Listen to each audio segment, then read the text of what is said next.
Welcome, in front of me is a BUSH Spira B5, and today I'll show you how to hard reset the device through settings. So to get started, you want to open up settings, and from here scroll all the way down till you see backup and reset. So it's right here. Tap on it, and at the bottom you'll find factory data reset. Tap on it, and it'll give you a message on basically everything that will remove. So you have Google account, system, app data and settings, downloaded apps, music, photos, and other user data, and along with your Google account.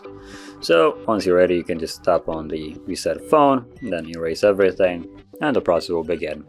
Now this will take about several minutes, so just be patient. Once the process is finished, we should be then greeted with the Android setup screen. So I'll be back once that is visible.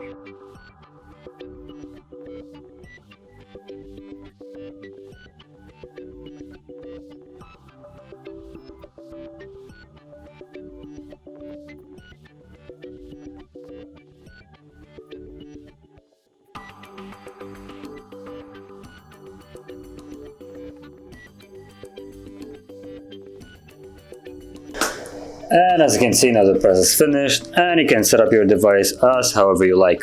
So if you found this video helpful, don't forget to hit like, subscribe, and thanks for watching.